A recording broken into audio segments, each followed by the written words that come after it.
It's Philosophy Talk.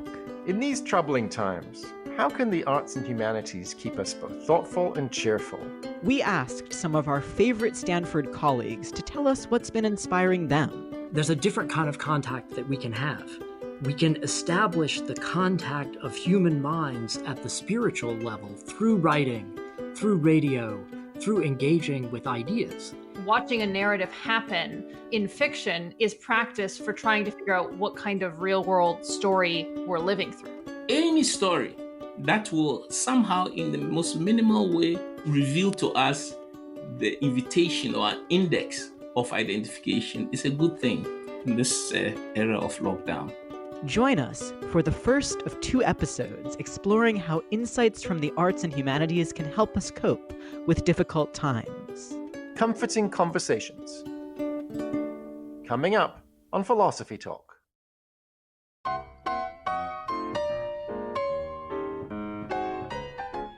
Welcome to Philosophy Talk, the program that questions everything. Accept your intelligence. I'm Ray Briggs. And I'm Josh Landy. We're coming to you from our respective shelters in place via the studios of KALW San Francisco. Continuing conversations that begin at Philosopher's Corner on the Stanford campus, where I teach philosophy and Josh directs the Philosophy and Literature Initiative. Today we're presenting the first of 2 episodes featuring comforting conversations. We'll be talking to some of our favorite Stanford colleagues about how the arts and humanities can provide comfort, connection, and common purpose in a world of social distancing.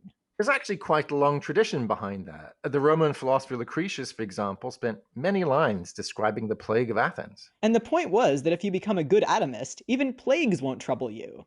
So philosophy has been on the job of soothing anxious souls for centuries. And since Lucretius' book was actually a long poem, literature's been on the job for centuries too. So we sent our roving philosophical reporter, Holly J. McDeed, to check in with some bibliotherapists to learn more about literary medicine.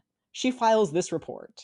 Before Bijal Shah prescribed books, she worked as a banker at Deutsche Bank. Money, notably, is rarely considered healing or therapeutic.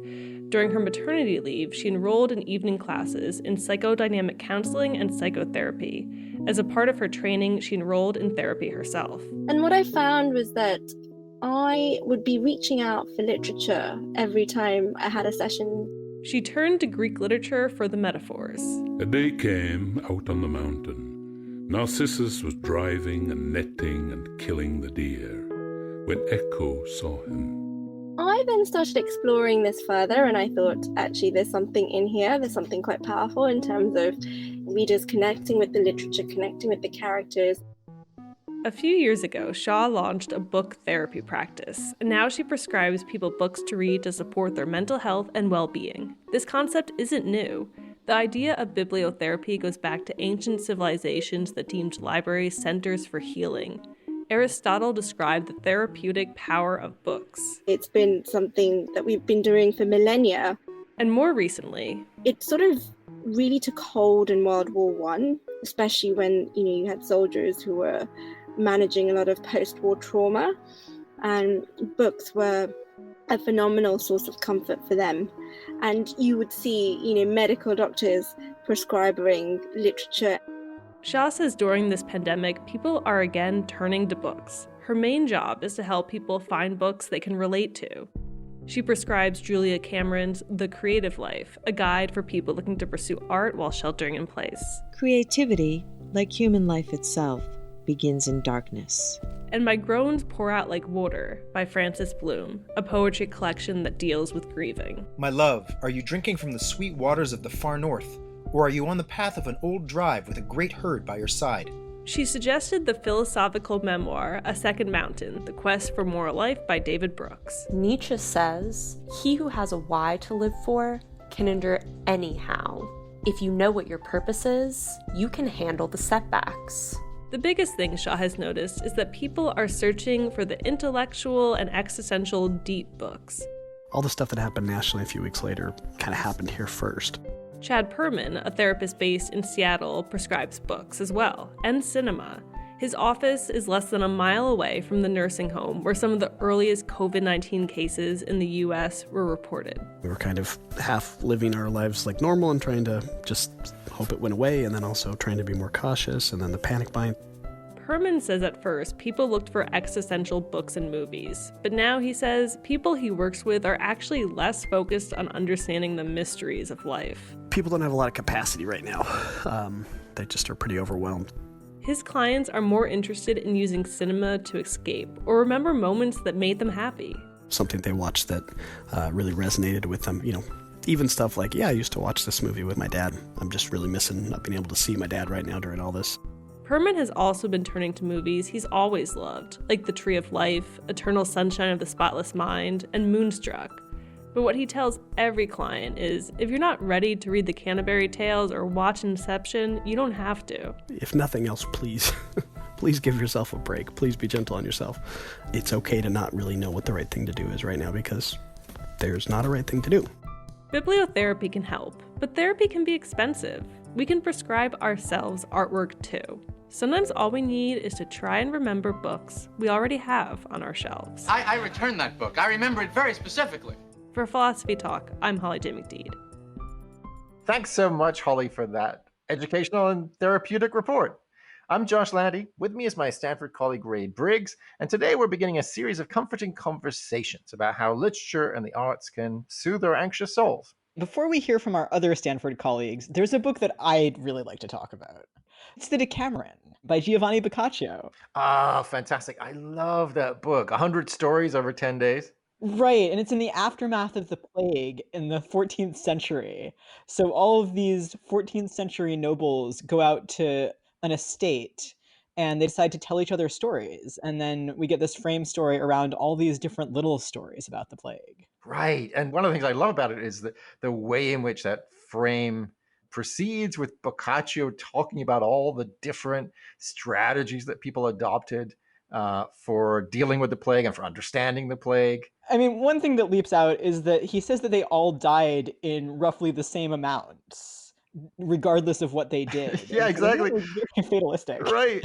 The thing I love is that, he's very subtly poking fun at a certain kind of religious framework where some of these people were saying it's a punishment from heaven. And then he'll say, of course, of the people who held these opinions, not all of them died, but neither did they all survive. Right. I think that skepticism about sort of theodicy and also about clergy kind of runs through the whole thing. Like, clergy do not come off well in these stories. And in fact, I noticed that a lot of the stories are kind of explicitly moralized by the storytellers.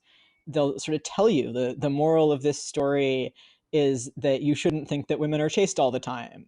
Or the moral of this story is that if you're going to tell a lie, you better be really clever about it. How seriously, actually, do you think that we should take the moralizing? Like, is that all meant to be read just literally? Is some of it ironic?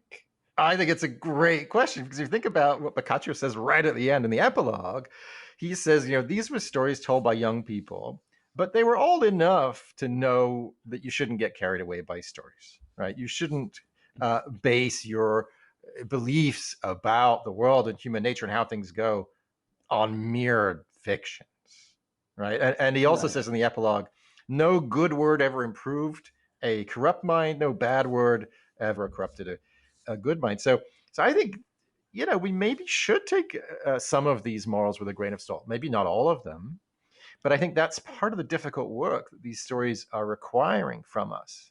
I mean, here's one example. One of the characters in the Decameron, Emilia, there are 10 young folk who get together and basically shelter in place together and tell these stories. She tells a number of stories, two of which are totally in contradiction to one another. And one of them is basically saying, wives should be submissive to their husbands and do whatever the husbands say. And the other story is saying wives should stand up for themselves and not just be pushed around. And so we actually have work to, if you just read the stories in a kind of passive way and say, okay, yeah, that's the moral of the story. I get it.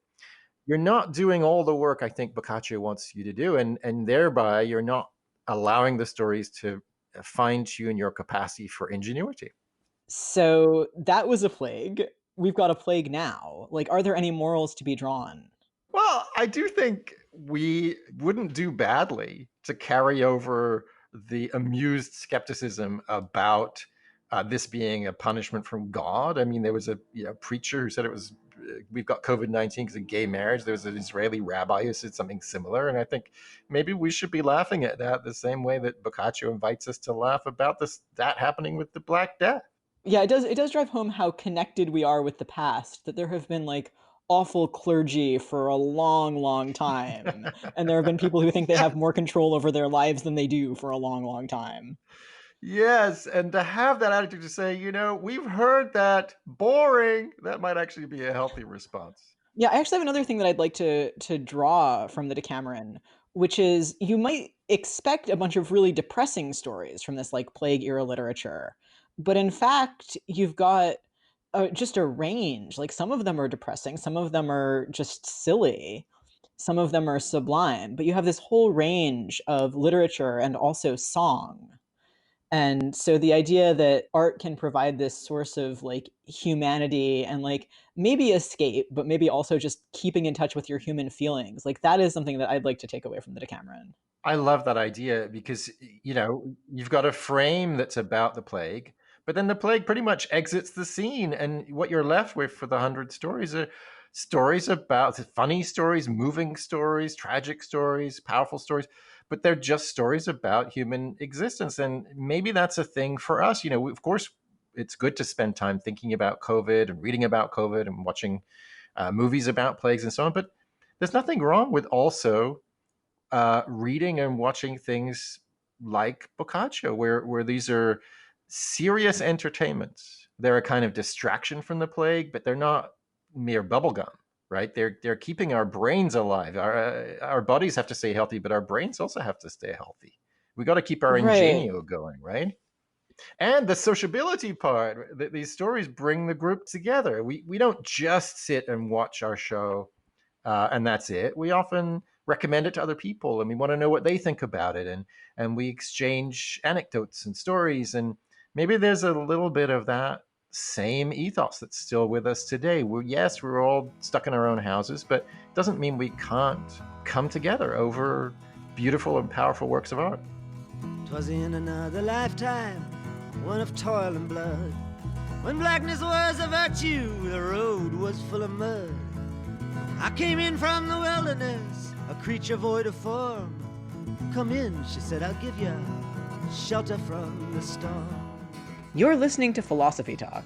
Today, we're finding shelter from uncertain times in conversations about literature and the arts. Coming up, we'll hear from colleagues in literature and philosophy about the value of stories, fiction, and one novel in particular, as sources of strength and wisdom in a socially distanced world. Comforting conversations with our colleagues, when Philosophy Talk continues.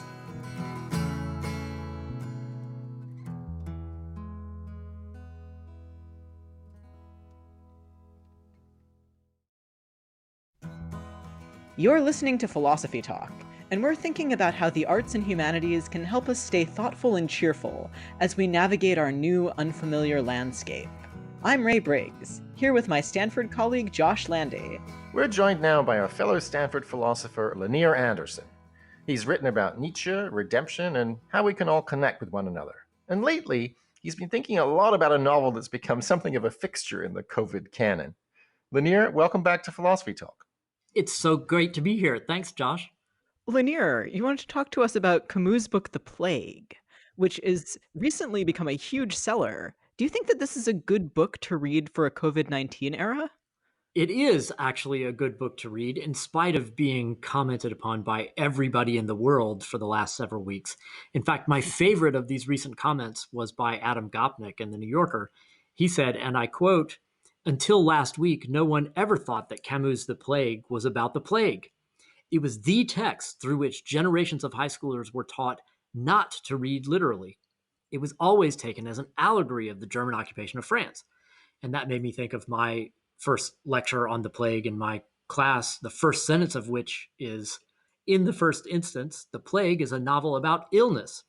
The reason I think it's important to see that it is a novel about illness is that it's a novel about a communicable illness, and that turns out to be a deeply illuminating metaphor for thinking much more broadly about the human condition. And I think that's why it applies so beautifully to the current situation where we have another epidemic that is forcing us to think about the human condition. So before we start getting into the human condition, what happens in the novel? Maybe the most interesting thing about this novel is that the plague itself is, in an important sense, the protagonist of the novel. In fact, Camus spends the whole first part of the book introducing the plague itself as a kind of character. And then after he's introduced this character who causes one person after another to fall ill and die, and finally closes off the town from the outside world, then it becomes a story about various other characters who fight against the plague or thrive under plague conditions or get separated from their loved ones or something like that. So, for example, there's a doctor who's working on the disease and setting up hospitals and sanitary measures to fight the disease. There's the head of a bunch of volunteer sanitary squads. There's a criminal whose prosecution gets suspended by the disease. There's a journalist who's separated from his wife or anyway partner who lives in Paris. A priest who confronts the plague with the resources of religion and so forth. And all of these characters interact with the plague itself and with each other in interesting ways during the course of this period of confinement where the town is quarantined from the rest of the world. I wanted to ask about the journalist who sort of gets stuck in the town. It gets quarantined while he's sort of covering the plague, and then spends like most of the novel trying to get out to see his wife, who he's in love with. And then when he finally gets the chance, does not try to escape, but stays there. What do we make of that?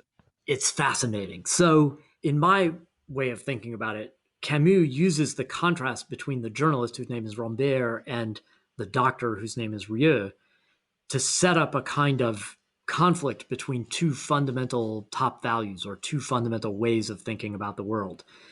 The doctor and also Tarrou, the head of the sanitary squads, are trying to understand people and help them out of a kind of understanding or sympathetic empathy with them. The journalist Rambert has the top value of love. And he thinks that saving man or helping other people has no value if you have lost track of the ability to devote yourself in love to another individual. And the novel sets up these two core evaluative commitments in conflict with each other.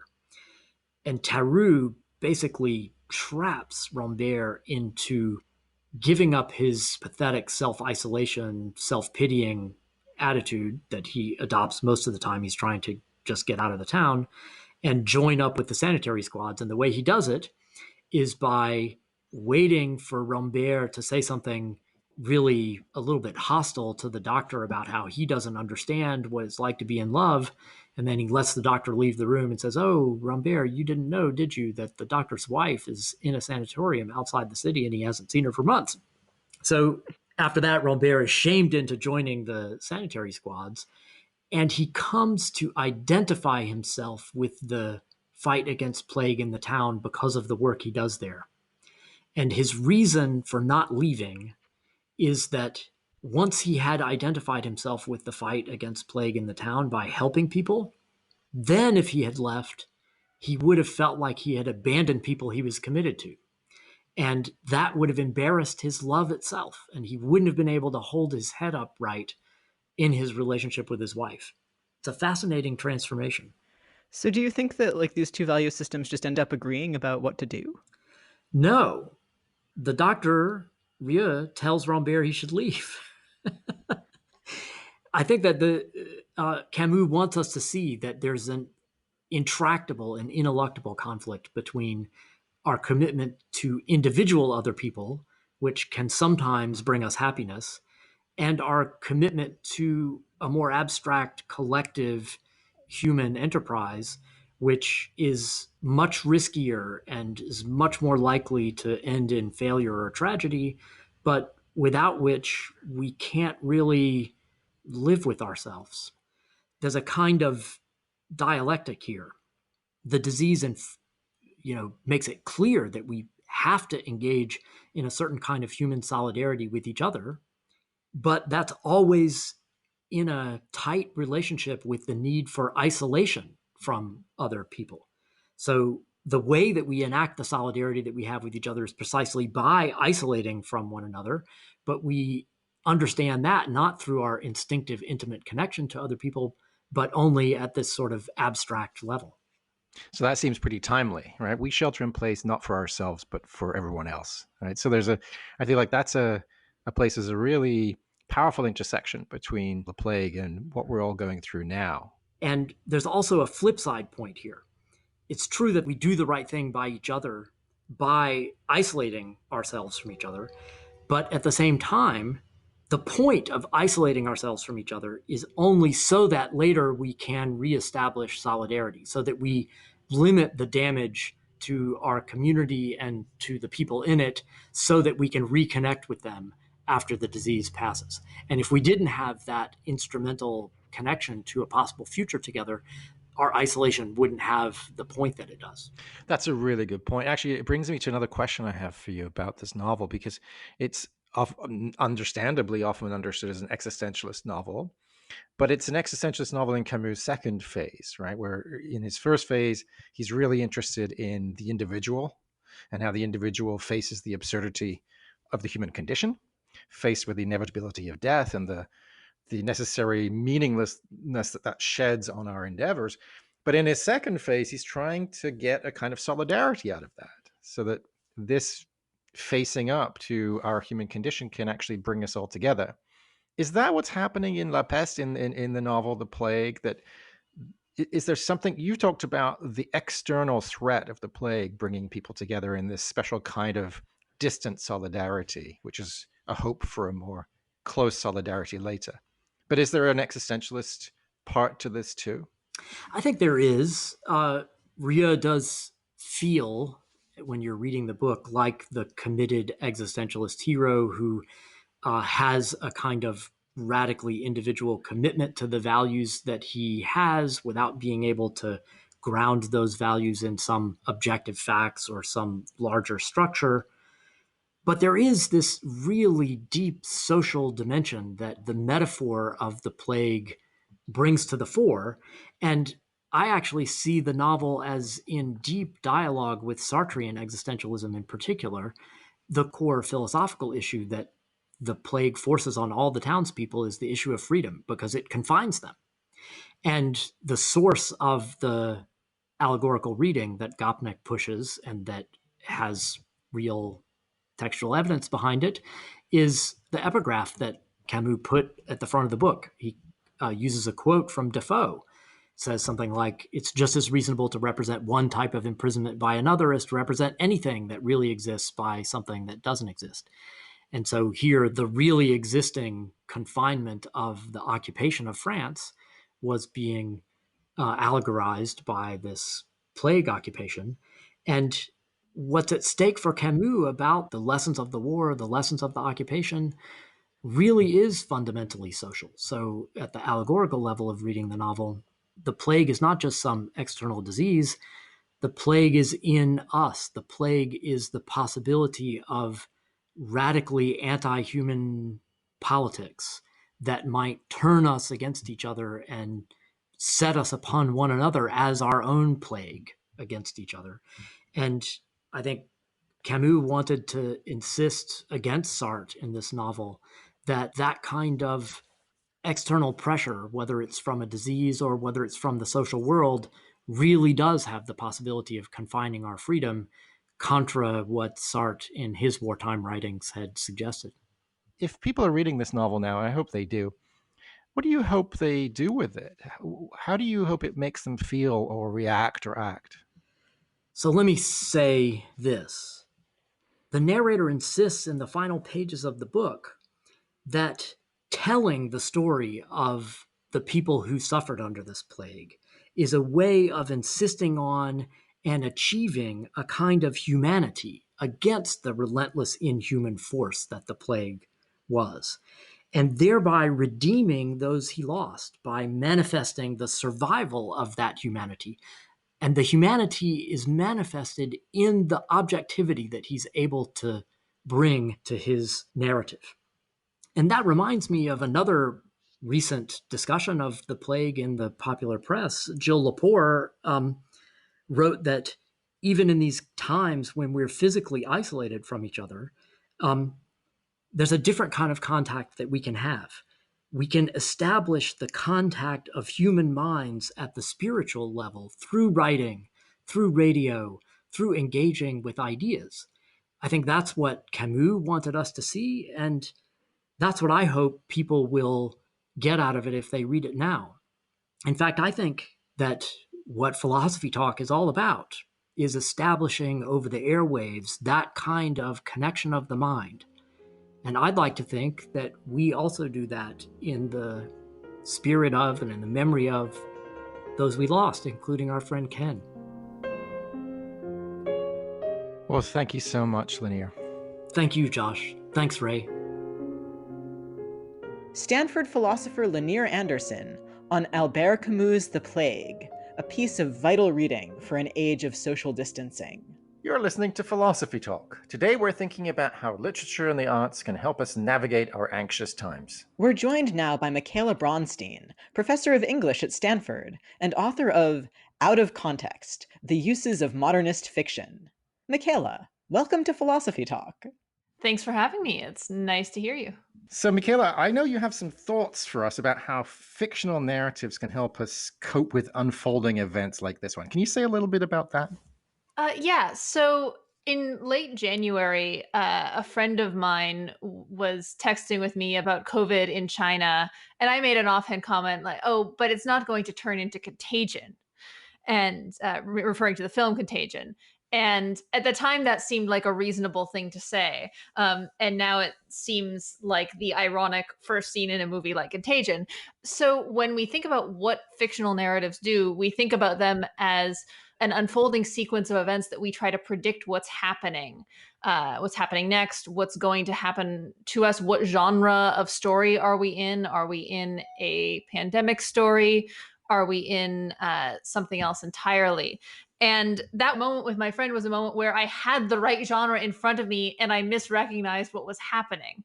So the thing that I've been thinking about in terms of how fictional narratives help us cope with something like COVID-19 is not how they help us, how fictional narratives represent plagues, but how the experience of watching a narrative happen in fiction is practice for trying to figure out what kind of real world story we're living through. So which fictions do you think are helpful here? Or what are some fictions that might be helpful here?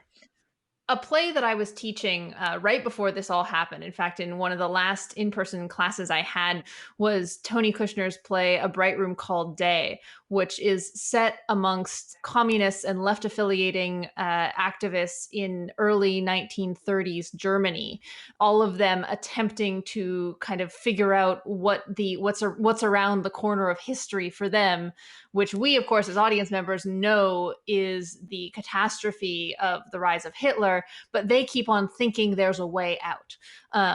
And I look back on myself early in the COVID crisis, sort of disclaiming Contagion as the story I was living through, and feel like, oh, right, that was me. I was one of those people in the 30s in Germany thinking, oh, Hitler will never come to power.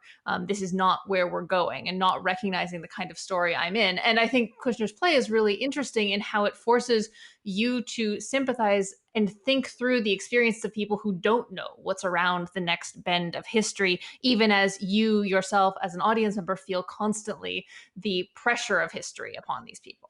That play is an interesting choice because it includes an outside perspective of this character Zilla, who's a narrator who kind of comes in from like later, so the future of these 1930s characters, and has her own reading on what's going on. Do you think she does a better job of locating them and herself in history?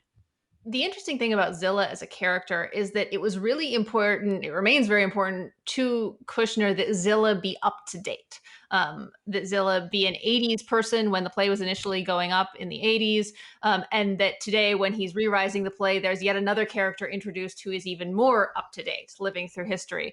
So Zilla is there to represent the kind of perspective of somebody living through history that the audience doesn't know the end of. To make you recognize that you can only guess at what history's judgment will be of your own period and where your narrative is going. So how do we navigate our way through all these different possibilities, different story shapes? I think what I would say, so one of the things my students often want is for me to say something like stories help us predict the future. By encountering a lot of narratives, we'll know what's going to happen next. And I always want to push back on that. But what I do think is that narratives do help us recognize the shapes of our own assumptions about the future. If we are acquainted with how something like Contagion or something else has structured your own thinking, you can recognize the potential limitation of your thinking on that point. And the more variety of genres you have in your mind, the more likely I would hope you are to kind of recognize the multiple possible endings that await you. And of course, something like living through something like COVID, it's, you could talk about what is the shape on a historical scale, what kind of solution will we find, what will it look like for society to open up again, but also on a micro scale, right? On a daily level, this often just feels like Beckett. We're all just waiting for something to happen. So there are all these different scales of narrative experience that happen in history, but are also something that different narratives can alert us to, so that we recognize what's happening and what we're assuming about what will happen next. So at least two things here. First, a kind of lesson in humility, right? Don't assume that just because you're familiar with one kind of story, it has to follow the logic of that structure. And then another benefit, which is, well, maybe it helps us cope emotionally if we don't feel like we're just in a Beckett play where every day it's the same stuff over and over again. But we can imagine the end, and we can imagine ourselves as part of a total story. I wonder if there's a version of what Frank Kermode said about apocalypse stories, right? That even if they're scary, at least they're better than nothing. And certainly a story that isn't an apocalypse story, the story of a happy ending, presumably that's also gives us a certain sense of psychological consolation and comfort. I mean, what I think the Kushner play is really good at making you think about is that there's a certain kind of comfort in the fact that there will be someone on the other side looking back and judging you. Looking back and saying, what did you do when this happened? How did you behave when history was going on? We know better about its ending than you did at the time. So how can we measure your actions? And that's somewhat frightening, but it's also somewhat comforting, because it says that even if the world that currently exists isn't the one that goes on into the future, there will be a world that looks back and is concerned with us in a certain way. There's a man going around taking names, and he decides who to free and who to blame. You're listening to Philosophy Talk. Today we're engaging in some comforting conversations with colleagues from Stanford University. We'll hear more from Michaela Bronstein in just a minute. We'll also think more about the value of fiction, stories, and storytelling in general to help us cope with anxious times, when Philosophy Talk continues.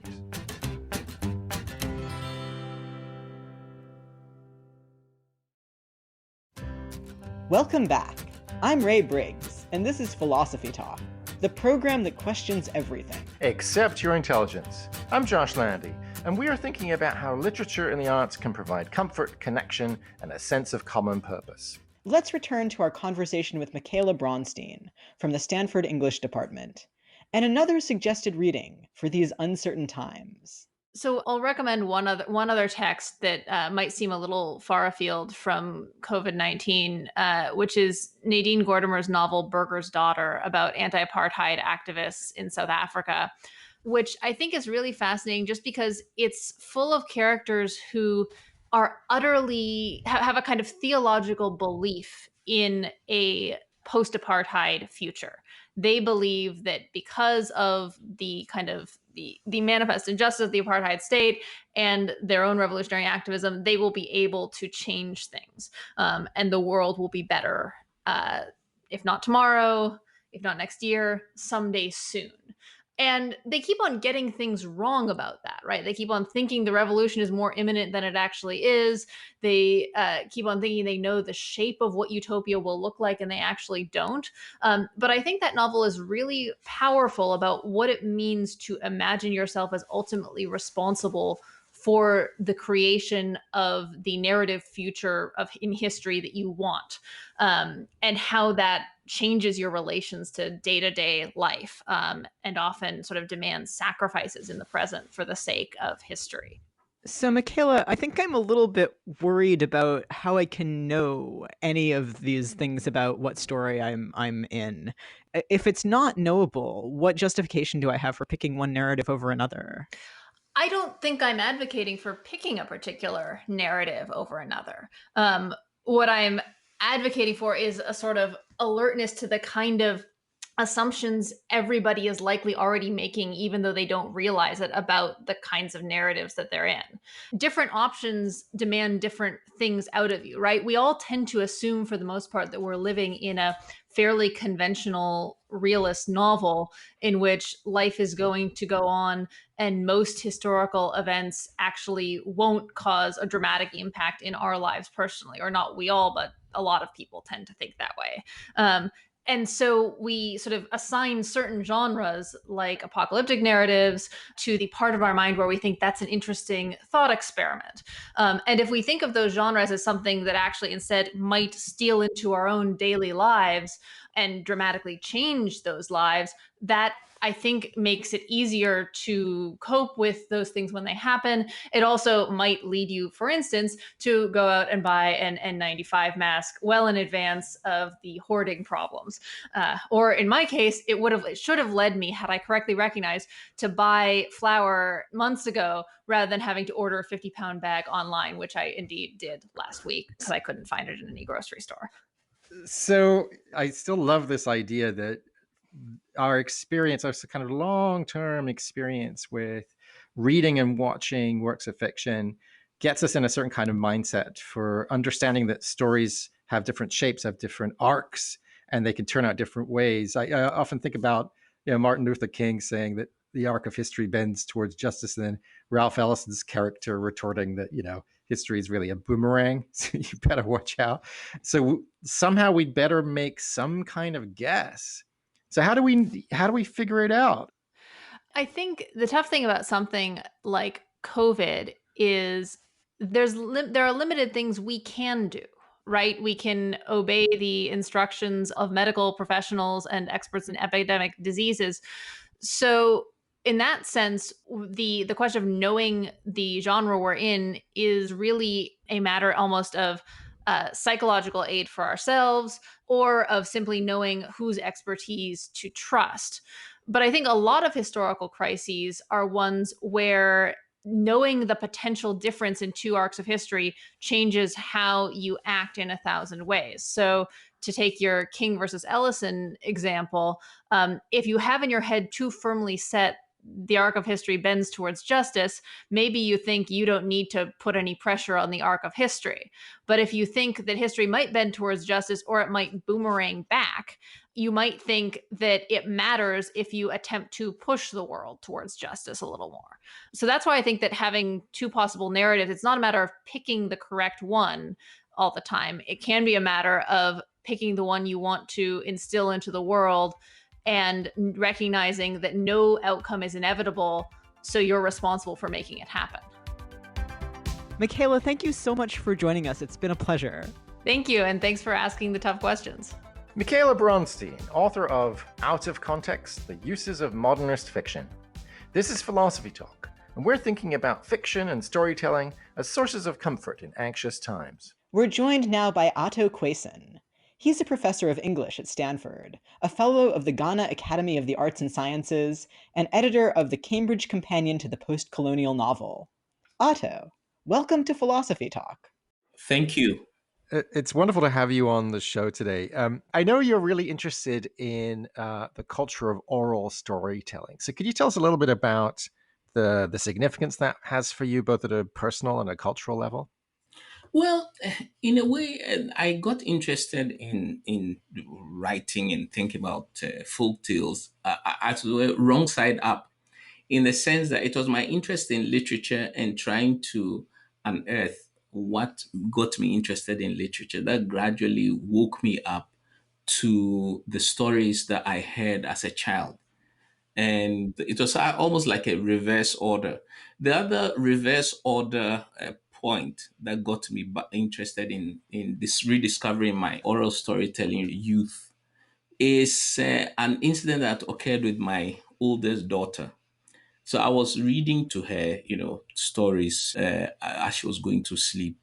One day, out of the blue, and I have no idea why, she said, "Daddy, tell me a story from your head. So put the book aside and tell me a story from your head." And I couldn't do it. I couldn't tell a story from my head. And this was a big, shock to me. And so this then took me back to my childhood because I was surrounded by stories. And I started thinking, what were the principles of storytelling that I grew up with that I needed to recall to be able to tell my daughter stories from my head? And this going back then awoke in me not just the interest in learning the skills, but the interest in storytelling in general and what they did and didn't do. So right now we're all kind of isolating from each other for sort of health reasons, and we all kind of want to stay connected. And it seems like having like adaptable stories could be really useful somehow. And I'm wondering if there's a way to make stories a source of connection and comfort right now. Now, what has happened now is that our desire and hunger for connective stories has exponentially expanded. But in fact, the connection has always been there, but articulated in a variety of ways. Now, one of the ways of connecting these fables and oral storytelling to the conditions of today is that these stories and story segments are the initial modes of sentimental education whose objective is to teach us how to identify with the plight of others. Think, for example, of social media. The most successful and those that get the greatest following are those that are able to formulate stories. In Instagram, there's something that is going around now. It's about how authentic is your story. Now, in the present era, authenticity is tied to vulnerability. Mhm. So, how you are able to stipulate or state your vulnerability and state your mode of overcoming that vulnerability is an index of authenticity. And the most successful are actually deploying the same principles of sentimental induction into identifying with them that we found in basic form in the fable or the folk tale. So, yes to the fact that we do need now stories more than ever before because stories are the things that allow us to identify. So, Otto, what kinds of stories do you think are most helpful in a time like this? I mean, I think of Boccaccio writing the Decameron right after the Black Plague hit in Italy in the 14th century, and how his stories, for the most part, aren't really about the plague. They're doing something, and maybe they're doing exactly the kind of work that you're talking about of cultivating our capacity to empathize and getting inside somebody else's shoes. But they aren't necessarily directly about the plague. So, what do you think? Do you think the most helpful stories right now are stories about the pandemic we're going through, or are they stories about monkeys and lions, or what do you think? The thing is that any stories about how people, for example, the medical workers in Italy, yeah. So in many parts of Europe, the habit now in the big cities, London, Rome, and so on, is to clap them in the evening. I think this is also happening in New York to show appreciation for their courage and bravery. However, there are other stories that may not have anything to do with the current crisis at all, but which will have the same similar impact of inducting us into sympathy. I'm thinking here, for example, I'm going to teach Sophocles, Philoctetes later this afternoon. And as we know, the Sophocles' Philoctetes is precisely about the evolution or the development of fellow feeling by Neoptolemus. Neoptolemus is Achilles' son, who has been sent by Odysseus to seize Philoctetes. Philoctetes has been abandoned on the island of Lemnos for 10 years, to seize him and the magic bow of Heracles. the bow and arrows of Heracles, so they can go and win the Trojan War. But as the play unfolds and Neoptolemus' stratagem, originally to deceive Philoctetes and seize him and take him away, the stratagem seems to be successful up to the point where Philoctetes is seized by indescribable pain. His foot, he has a very bad sore on his foot, which oozes pus. He's in deep pain, and so he collapses to the ground, moaning and screaming. There's a collapse of language also, the abrogation of the capacity to speak. It is only when Neoptolemus sees Philoctetes in a trance and in excruciating pain that the original purpose for seizing him, is disowned. In other words, it is the encounter with the suffering of another that produces conscience. This has nothing to do with plague, but it has to do very much with a mode of identification. And so Neoptolemus grows a conscience on seeing the suffering of Philoctetes. So I don't think we should limit ourselves to plague stories. Any story that will somehow, in the most minimal way, fable, in a much more complex way, Philoctetes, and so on, will reveal to us the invitation or an index of identification. Is a good thing in this era of lockdown. Do you have a favorite folk tale that you could tell us?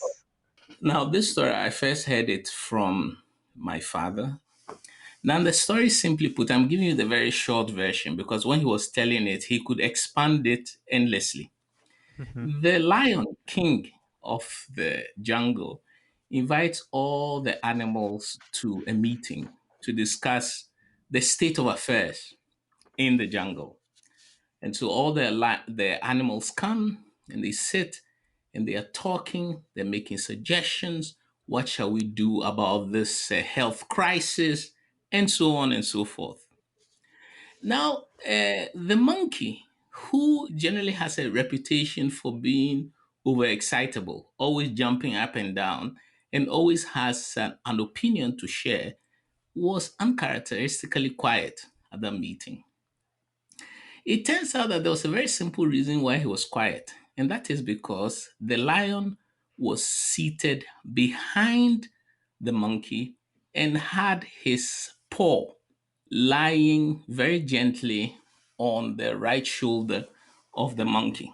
And anytime the monkey made as if he wanted to speak, he would feel a gentle but firm pressure exerted by the lion on his shoulder.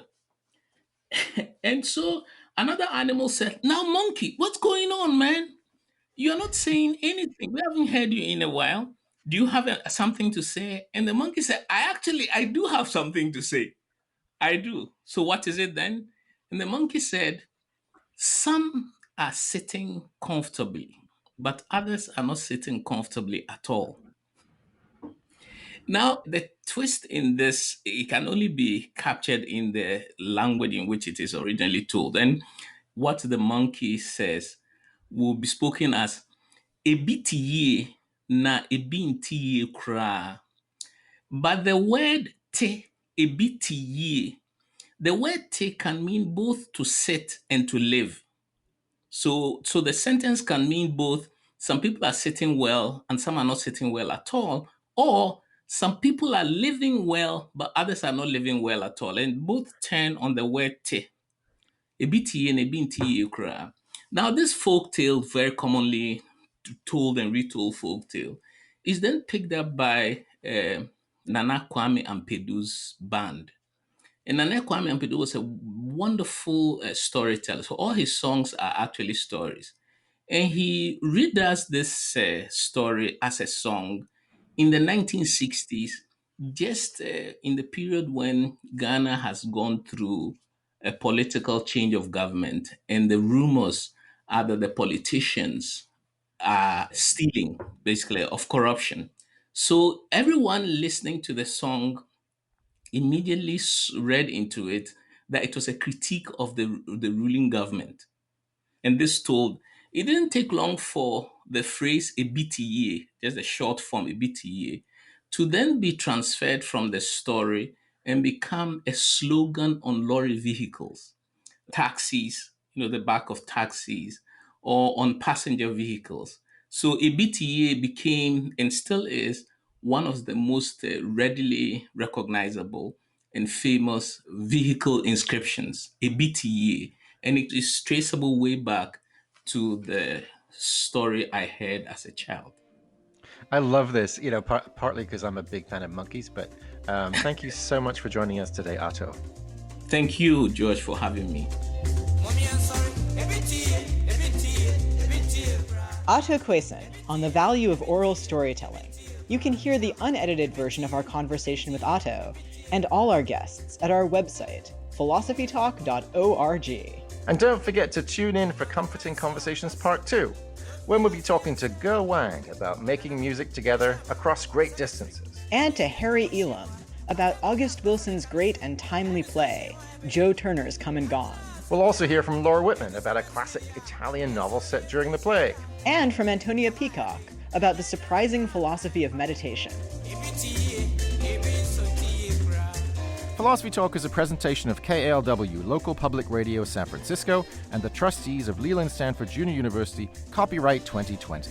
Our executive producer is Tina Pamantwan. The senior producer is Devin Strolovich. Laura McGuire is our director of research. Cindy Prince-Baum is our director of marketing. Thanks also to Merle Kessler, Angela Johnston, and Lauren Schechter. Support for Philosophy Talk comes from various groups at Stanford University and from the partners at our online community of thinkers. The views expressed, or misexpressed, on this program did not necessarily represent the opinions of Stanford University or of our other funders. Not even when they're true and reasonable.